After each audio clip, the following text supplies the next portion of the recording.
नमस्कार पाठ, मैं आपका सारथी विनय स्वागत करता हूं आपके प्यारे से परिवार IQ पथ पर। उम्मीद है आप अच्छे होंगे और अपनी तैयारी को बेहतरीन तरीके से और अच्छे तरीके से कर रहे होंगे और अपने आप को अपने अनुसार चला रहे होंगे और अपने अनुसार आप अपने आप को ढाल रहे होंगे और पॉजिटिव होंगे। याद रखना कि पॉजिटिव इंसान हमेशा अपने इन्वायरमेंट में खुश रहता है, अच्छा रहता है, बेहतर रहता है। और इस जीवन में, मानव जीवन में अगर आदमी खुश है तो वो सबसे बड़ा महात्मा है।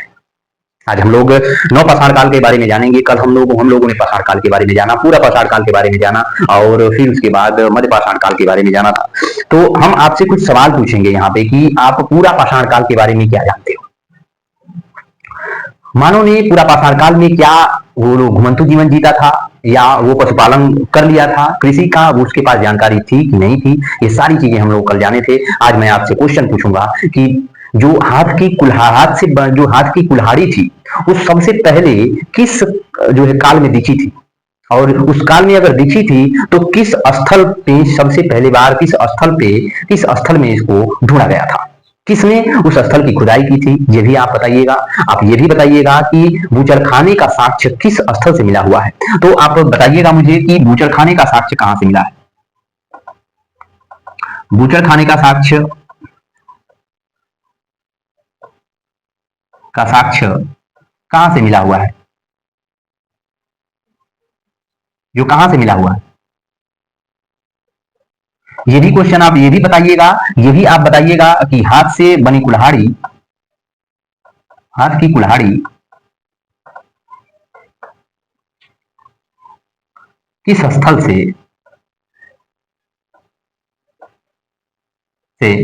मिली। ये भी आप बताइएगा पशुपालन का पहला साक्ष्य कहां से मिला। पशुपालन का प्रारंभिक साक्ष्य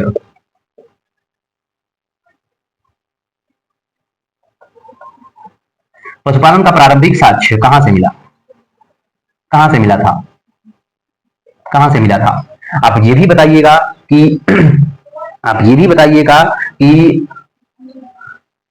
मिट्टी से बने बर्तन कहां से मिले हुए हैं। मिट्टी से बने बर्तन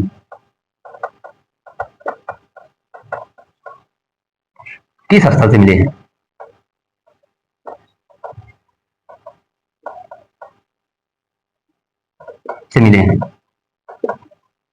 ये चारों क्वेश्चन के जवाब आप कमेंट बॉक्स में दे दीजिएगा। तब तक मैं आगे बढ़ता हूं। आज हम लोग शुरू करते हैं नौ पाषाण काल के बारे में।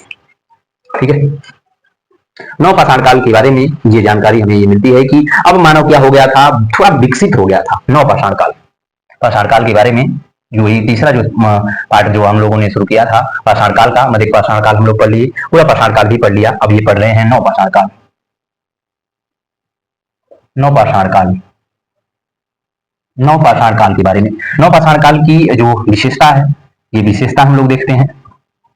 नौ पाषाण काल की विशेषता क्या है। विशेषता तो इसकी विशेषता यही है कि अब क्या हो गए थे हम मानव क्या हो गया था, थोड़ा विकसित हो गया था। मानव क्या हुआ, विकसित हो गया। अब ये क्या हो गया, आपकी आग का प्रयोग करना सीख गया था। सबसे पहले आग का प्रयोग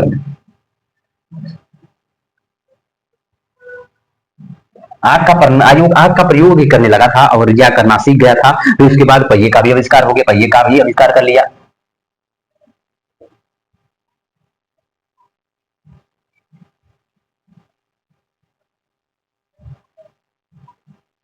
आने जाने के लिए क्या किया, पहिए का भी आविष्कार कर लिया।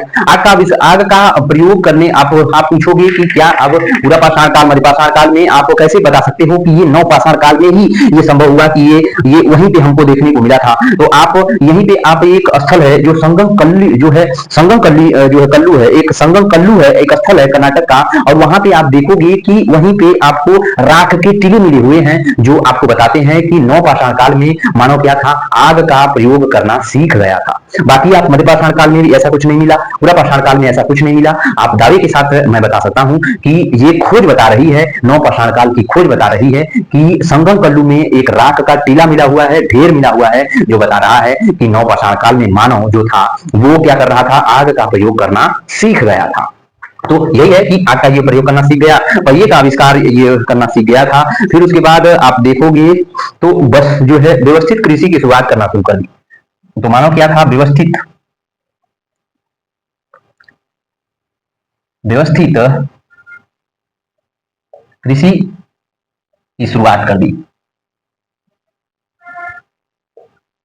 व्यवस्थित कृषि की शुरुआत कर दी। अब जब ये व्यवस्थित कृषि की शुरुआत कर दी तो अब ये क्या कर देगा, बस्तियों को बसाना शुरू कर देगा।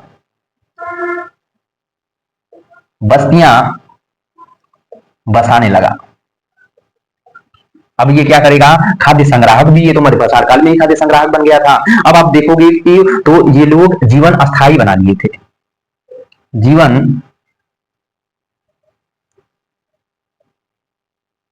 जीवन क्या किया, अस्थायी बना लिया। जीवन क्या किया इसने, नवपाषाण काल में मानव क्या किया, जीवन अपना अस्थायी बना लिया। फिर उसके बाद आप देखोगे खेती के भी इसमें, खेती करने के भी इसमें साक्ष्य मिलने लगे थे। अब ये एक साथ जो है रुकने भी लगा था। अब बस्तियां भी बसा लिया था और एक साथ अब क्या कर रहा था, अब रुकने भी लगा था। फिर उसके बाद आप देखोगे तो ये आगे बढ़कर बढ़ गया था और फिर उसके बाद खेती के भी आपको साक्ष्य देखने को मिलेंगे, खेती भी करने लगा था।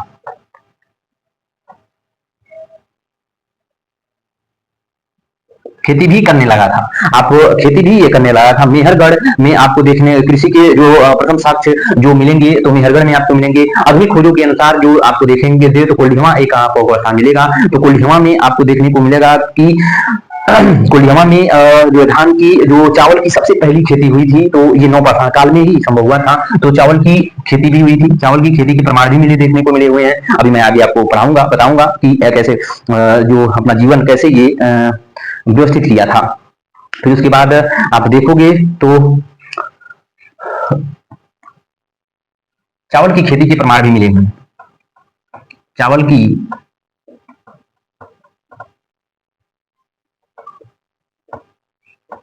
पहला साक्ष्य यहीं से, पहला साक्ष्य भी मिला है नवपाषाण काल से आपको। फिर उसके बाद अगर देखा जाए तो विशेषता हो गई। विशेषता कुछ कुछ विशेषताएं ये हैं कि आप देख लोगे कि मानव क्या है, अब मानव क्या था, पके हुए मांस खाने लगा था। अब पका भोजन मांस खाता। अब मानव क्या था, पका भोजन खाता था। भोजन पका करके खाते थे। अब ये क्या कहे, भोजन पका करके खाने लगे, कृषि भी ये करना शुरू कर लिए थे। अब फिर उसके बाद अब क्या होगा, अब ये अपना जीवन व्यतीत करने लगेंगे। फिर उसके बाद स्थल, प्रमुख स्थल कौन है, प्रमुख स्थल, प्रमुख स्थल पहला तो पहला स्थल जो आपको देखने को मिलेगा मेहरगढ़। मेहरगढ़ पाकिस्तान, इसको पाक ही बोलो, ठीक है, पाक पाकिस्तान। मेहरगढ़ पाकिस्तान से आपको देखने को मिलेंगे कि कृषि के प्राचीनतम साक्ष्य, कृषि के प्राचीनतम साक्ष्य मिले हैं। तो यहां से कृषि के प्राचीनतम साक्ष्य मिले हैं, साक्ष्य मिले हुए हैं। कृषि के प्राचीनतम साक्ष्य यहां से देखने को मिलेंगे। लेकिन आपको एक चीज और यहाँ पे नोट करके लिखना होगा कि एक लहुरा देव संत कबीर नगर उत्तर प्रदेश में एक स्थल है। अभी आधुनिक खोजों के अनुसार देखने को मिलेगा तो ये गलत हो जाएगा। कृषि के प्राचीनतम साक्ष्य कहां से मिले हैं, प्रश्न पूछेगा तो एक और मिलेगा तो जो है लहुरा देव संत कबीर नगर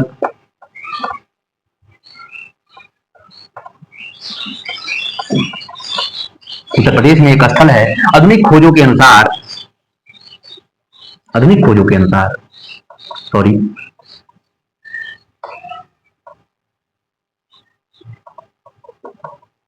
आधुनिक खोजों के अनुसार, आधुनिक खोजों के अनुसार, आधुनिक खोजों के अनुसार कृषि के प्राचीनतम साक्ष्य,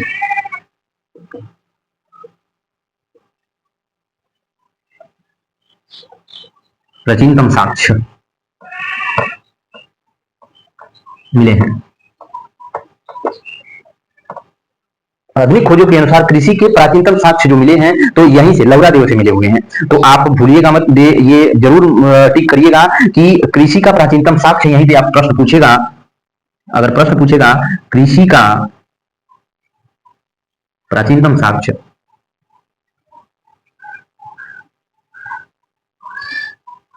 कृषि का प्राचीनतम साक्ष्य कहां से मिला, मिला है, तो आप यहीं पे आप आंसर उत्तर दे दीजिएगा अपना कि लौरा देव। लवरादेव। ठीक है, तो आप जो आप दे दीजिएगा अपना उत्तर क्या कि लवरादेव ये सही उत्तर है। आप यहाँ पे मेहरगढ़ मत मारिएगा, पहले ये मेहरगढ़ ये पहले आंसर होता था, लेकिन आधुनिक खोज जो हुई है तो वहां से पता चला है कार्बन डेटिंग पद्धति के द्वारा कि ये जो कृषि के यहाँ पे जो कृषि के साथ मिले हैं ये मेहरगढ़ से भी पुरानी है। तो आप देखिएगा वहां पे क्वेश्चन बड़ा निहार के और बड़ा विस्तार से देखिएगा। अगर ये पूछे कि कृषि के प्राचीनतम साक्ष्य कहाँ से मिले हैं तो आप मेहरगढ़ और लौरा दोनों मार दीजिएगा। लेकिन कृषि के प्राचीनतम पहले जो कृषि के प्राचीनतम पहले प्राचीनतम साक्ष्य कृषि के जो है प्राचीनतम साक्ष्य पहले पहला कृषि का प्राचीनतम साक्ष्य कहाँ से मिला है तो आप यहाँ पे लौरा दे मारिएगा। पहला पूछे तब, प्रारंभिक पूछे तब लौरा दे मार दीजिएगा। ठीक है, तो आगे बढ़ते हैं। अब दूसरा स्थल कौन है? मेहरगढ़ हो गया, लौरादेव हो गया, अब आते हैं चिरांद पे। ठीक है, मिटा देता हूं यहां से। अब इसको जल्दी से नोट करिएगा और आगे बढ़िएगा। ठीक है, अपने आप को आप हमेशा वैल्यूएबल समझिएगा, नहीं तो दुनिया आपको वैल्यू नहीं देगी। जब आप अपने आप को वैल्यूएबल नहीं समझोगे कोई आपको वैल्यू नहीं देगा। ये आप हमेशा अपने आप में अपने जहन में बैठा के रखिएगा। अगला स्थल कौन है? चिरांद है। चिरांद, चिरांद कहाँ पे है? बिहार में। चिरांद कहाँ है? बिहार में है। और चिरांद से क्या क्या मिला है? सर्वाधिक मात्रा में हड्डी के उपकरण मिले हुए हैं। सर्वाधिक मात्रा में क्या मिला है? हड्डी के उपकरण मिले हैं और मानव ने जो है हड्डियों के व्यापक प्रयोग किया है। सर्वाधिक मात्रा में यहां से क्या मिला है? सर्वाधिक मात्रा में हड्डी के उपकरण मिले हुए हैं। हड्डी के उपकरण मिले हैं।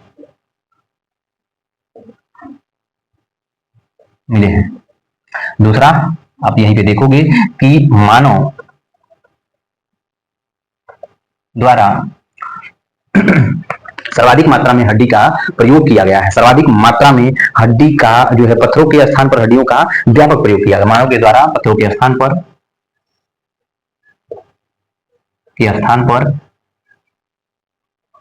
व्यापक प्रयोग, स्थान पर हड्डी का व्यापक प्रयोग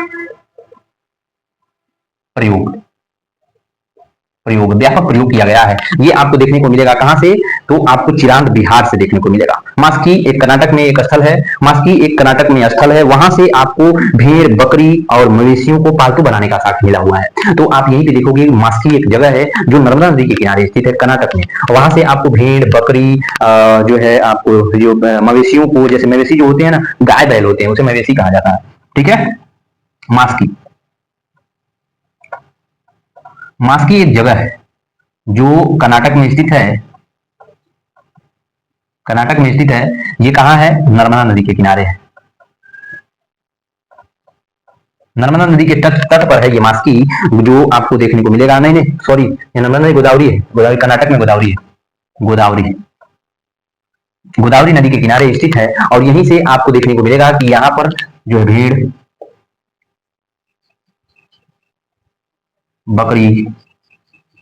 भेड़, बकरी और मवेशियों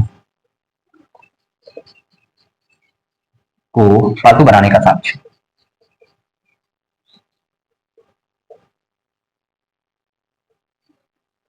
आप कहोगे कि कैसे आपको पता कि भेड़, बकरी और मवेशी ही, जो गाय बकरी ही रहे होंगे जिनको मानो जो सबसे पहले पालतू बनाया था? तो आप वहां पे जो कार्बन डेटिंग डीएनए चेक हुआ और यहाँ पे जो मास्की है वहां से जो खुदाई हुई, वहां पे सबसे ज्यादा भेड़, बकरी और गाय, बैल, ये सभी सारी चीजें जो होती थी, इन सबों का जो बहुत ज्यादा बहुत मात्रा में आपको उन लोगों का अवशेष मिले, उनकी हड्डियां मिली हुई हैं। और वहीं तभी पता चलता है कि यहाँ पे इन लोगों को पालतू बनाया गया होगा। तभी वहां पे इन लोग इतने जो है ज्यादा मात्रा में वहां से भेड़, बकरी, गाय, बैल, जो ये सारी चीजें वहां पे देखने को मिली, सबसे ज्यादा उन लोगों का वहां से अवशेष मिला हुआ है। इससे पता चलता है कि मास्की कर्नाटक में आपको भेड़, बकरी और मवेशियों को सबसे ज्यादा मात्रा में इन लोगों को वहीं से क्या हुआ, पालतू बनाया गया था।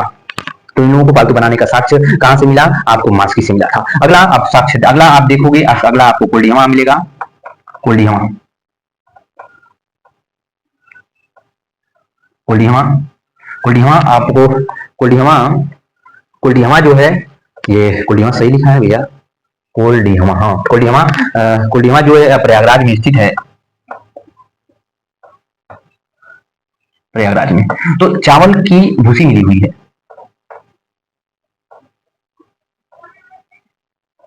चावल की यहाँ से क्या हुआ, तो कोल्डियामा प्रयागराज से आप देखोगे तो यहाँ से धान की जो भूसी मिली हुई है, जो छिलका, जो धान का छिलका जिसे कहा जाता है, तो विश्व में पहली बार चावल की खेती की प्रमाण है। तो चावल की यहाँ से भूसी मिली हुई है, तो विश्व में पहली बार चावल की खेती के प्रमाण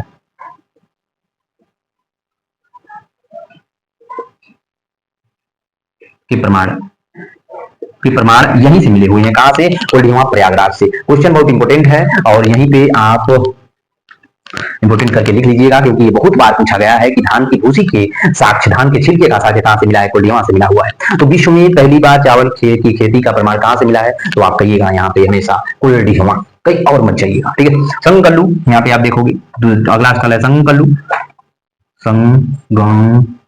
संककल्लू कैसा? संककल्लू है, संकन नहीं है, संककल्लू है, कल्लू, संकग कल्लू कहाँ पे है? ये संककल्लू है, ये कर्नाटक का क्षेत्र है। संककल्लू कहाँ का है? कर्नाटक का क्षेत्र है, कर्नाटक का क्षेत्र है। यहां से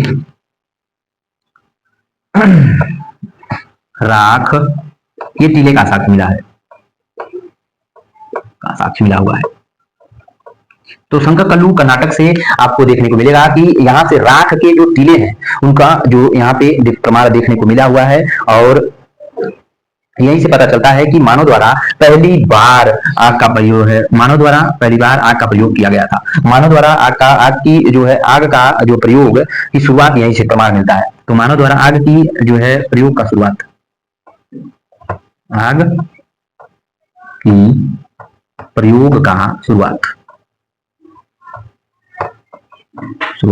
आग के प्रयोग की शुरुआत यहीं से हुआ है, यहीं से हुआ होगा संककल्लू कर्नाटक से, क्योंकि राख के टीले मिले हुए हैं बहुत ज्यादा। फिर उसके बाद आता है जम्मू कश्मीर में बुरजहोम, अगला स्थल आपको देखने मिलेगा बुरजहोम, जम्मू कश्मीर, जम्मू एंड कश्मीर में स्थित है। तो यहां से भी आपको कुत्ते के साथ, मानव के साथ कुत्ते को दफनाने का साक्ष्य और कर्तवास, मानव के साथ ठीक को दफनाने का साक्ष्य, दफनाने का साक्ष्य और गर्तवास,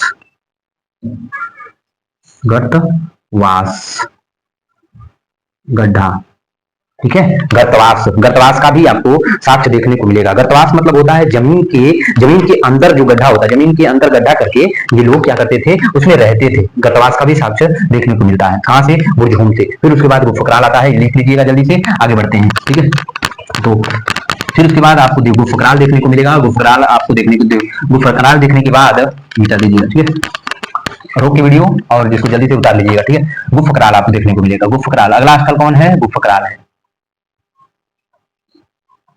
गुफकराल। ये भी क्या है? ये भी आपको जम्मू कश्मीर में देखने को मिलेगा।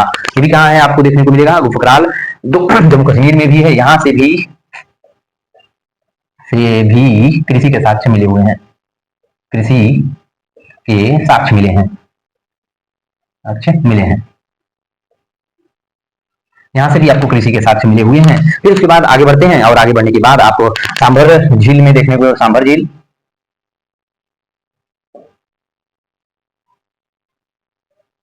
सांभर झील आप राजस्थान में जाओगे तो सांभर झील राजस्थान, सांभर झील राजस्थान से आपको देखने को मिलेगा। वृक्षारोपण के भी साक्ष्य मिले हैं,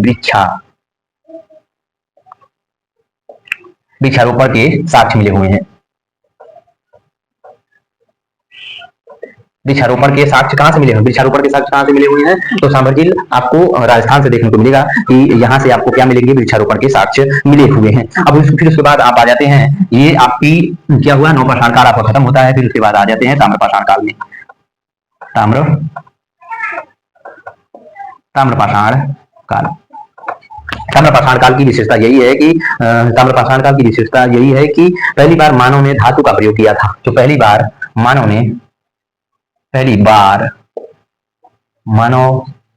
ने धातु का प्रयोग किया था।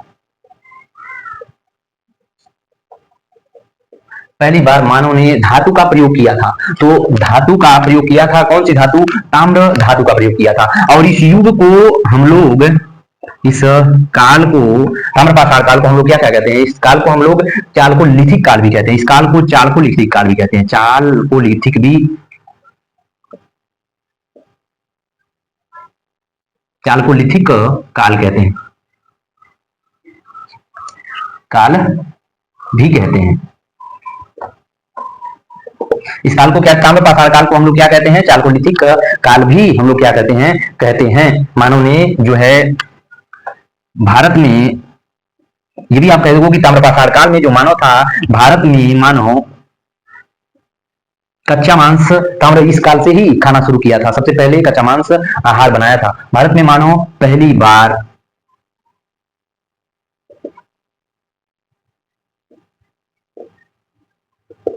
मांस को आहार बनाया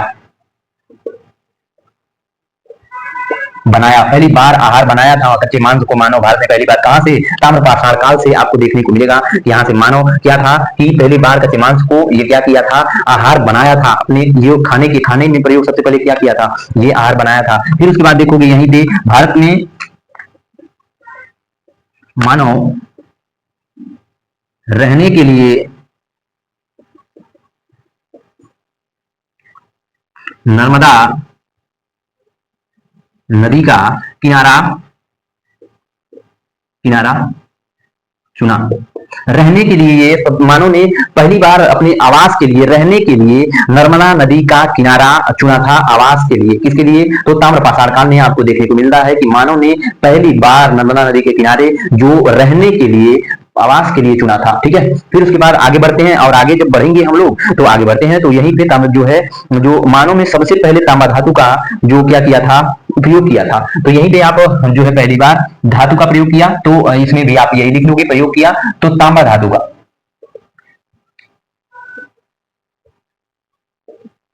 उपयोग। ठीक है, तो पहली बार तांबा धातु का उपयोग इसने पहली बार किया था। ठीक है, तो तांबा सबसे ज्यादा कहां मिलता है? तांबा कहां मिलता है? तो तांबा राजस्थान के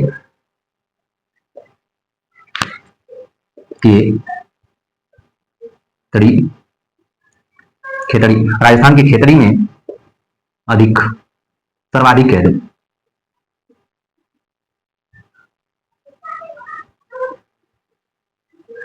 मात्रा में मिलता है। ठीक है, सबसे सर्वाधिक मात्रा में ये वहां पे मिलता है। ठीक है, तो फिर आगे बढ़ते हैं, और आगे बढ़ने के बाद जो है तांबा जो था वो ताम्रपाषाण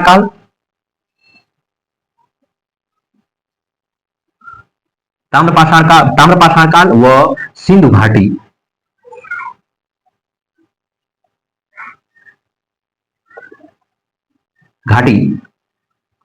सभ्यता सिंधु घाटी सभ्यता तक इसका प्रयोग हुआ था, का उपयोग हुआ। तो आप जब देखोगे यहाँ पे, यही आकर के देखोगे कि तांबे का प्रयोग जो आप देख रहे हो, ताम्रपाषाण काल से इसका शुरुआत हो रहा है, सिंधु घाटी सभ्यता तक इसकी शुरुआत चली जा रही है। फिर उसके बाद आज हम लोग यहीं तक पढ़ेंगे। फिर उसके बाद कल हम लोग शुरुआत करेंगे कि संस्कृतियों के बारे में। तो आप ये इसको उतार लो, नहीं तो अभी संस्कृतियां, अभी कुछ देर बचा हो, टाइम बचा है तो रुको मैं देख लेता हूँ, टाइम बचा है तो मैं इसको करा दूंगा। ठीक है, हाँ बचा है, कुछ मिनट टाइम बचा हुआ है, और मैं क्या करता हूँ, आज संस्कृतियों को करा देता हूँ। इसको लिख लो, और लिखने को रोको वीडियो, और लिख लो करा दे। ठीक है, तुरंत लिख लो, और फिर उसके बाद मैं आपको संस्कृतियां आज करा देता हूँ। संस्कृतियां, प्रमुख संस्कृतियां कौन कौन सी थी? ठीक है, आपको संस्कृतियों के बारे में भी जानना बहुत जरूरी है। ये संस्कृतियां, प्रमुख संस्कृतियां कौन कौन सी हैं, और मार्कर जवाब दे रहा है। अगर नहीं मार्कर चलेगा तो मैं आपको संस्कृतियां कल पढ़ाऊंगा। ठीक है, संस्कृति, ठीक है, मार्कर चल नहीं रहा। ठीक है, तो मैं वीडियो यहीं तक रखूंगा।